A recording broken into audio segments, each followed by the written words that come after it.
কে ডাকার নামই হলো ইসলামকে ইসলামের শান্তি মানুষের কাছে পৌঁছে দেওয়া। এটার নাম হলো তাবলিগ। শান্তির এই আবেদনটা কারো কাছে পৌঁছে দেওয়া, এটার নাম তাবলিগ। এইটা আমাদের বাংলাদেশে খালি একা আমরাই করছি তা না, এটা আগের যুগেও ছিল, নবীরাও করতেন, অলিরাও করেছেন। বরং এই তাবলিগের জন্ম হইতো না যদি নবী অলিরা তাবলিগ না করতেন। বাবা গাউসুল আজম, খাজা গরিব নওয়াজ, বাহাউদ্দিন নকশবন্দি, শেখ আহমদ সরহান্দি, বাবা শাহজালাল, বাবা শাহ আমানত, বাবা শাহ আলী বাগদাদি, এই ধরনের অলি আল্লাহ, সরসিনা ফুরফুরা যত পীর সাহেব বাংলাদেশে আছেন এবং বিদেশে যত আল্লাহর অলিরা আছেন, উজবেকিস্তান আল্লাহর অলিরা আসছেন। হ্যাঁ, 600-700 শতাব্দীতে এখানে ইসলাম এসছে আমাদের এশিয়ান কান্ট্রিগুলোতে। সেন্ট্রাল এশিয়া চলে আসছে 700-800-তে আসছে আমাদের এখানে। তাহলে চীনে চলে গেছে, সাহাবা একরাম চীন পর্যন্ত গেছে। সুতরাং সাহাবা একরাম, আউলিয়া একরাম, বুজুর্গানে দিন, তারা যদি তাবলিগ না করতেন বর্তমান কোন তবলিগের জন্ম হইতো না। সুতরাং নতুন করে তবলিগের পদ্ধতিগতভাবে ডিফারেন্স থাকতে পারে। আউলিয়া একরামদের পদ্ধতি এক ছিল, নবীদের পদ্ধতি, আউলিয়া একরামদের পদ্ধতি, সাহাবা একরামের পদ্ধতি একরকম ছিল। পদ্ধতি পাল্টাইয়া নতুন পদ্ধতিতে এখন সৃষ্টি করা হয়েছে তাবলিগের।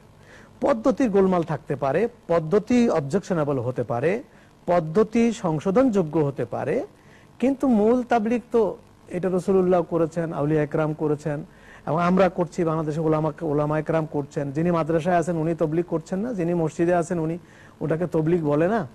তো তবলিগ সবাই করছেন, কিন্তু কেউ একতরফা দাবি করে যে আমরাই হক কাজ করতেছি আর কেউ হক নাই, এটার মধ্যে সমস্যা। এবং এটা দাবি করাটাই হচ্ছে অনইসলামিক, এটা তবলিগ নয়, তবলিগ বিরোধী কাজ এটা।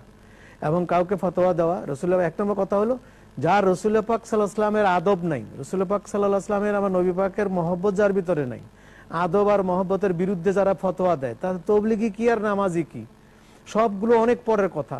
আগের কথা হলো আল্লাহর পরে আল্লাহর হাবিবের প্রতি ঈমান আনতে হবে, ঈমান এনে তারপরে হলো ইবাদতের প্রশ্ন হলো অনেক পরে। আল্লাহর হাবিবের প্রতি ঈমান না এনে এরকম বহু ইবাদতকে আল্লাহ তাআলা ফেলে দিয়েছেন, নেন নাই। তো সেই জন্য আমাদের ভিতরে আকীদা যদি ঠিক না থাকে তাবলীগ দিয়েও লাভ নেই। জি জি, আমি একটু বলতে চাই তাবলীগ সম্পর্কে। তাবলীগ শব্দের অর্থ হলো অন্যের কাছে পৌঁছে দেওয়া। শব্দটা অনেকে বোঝে না, নিজের অন্যের কাছে পৌঁছে দেওয়া। যে পৌঁছাবেন সে মুবাল্লিগ, তাকে আপনার কোরআন সুন্নাহ ফিকহের ইলমে আলেম হতে হবে, এল তাবলীগ।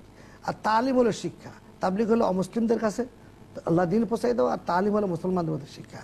যিনি প্রশ্ন করেছেন, আমি যেটা বুঝতে চাই সেটা বলতে চাই, সেটা হলো এই নতুন করে নতুন পদ্ধতিতে মোবাল্লেগ হওয়ার যোগ্যতা না রেখে মসজিদে নিজের খেয়াল খুশি মতো আপনার পাক শাক যে ব্যবস্থা করতেছে, এটা আপত্তি আছে। কিন্তু আপনি যেটা বলছেন ঠিক, তাবলীগ ছিল এবং থাকবে।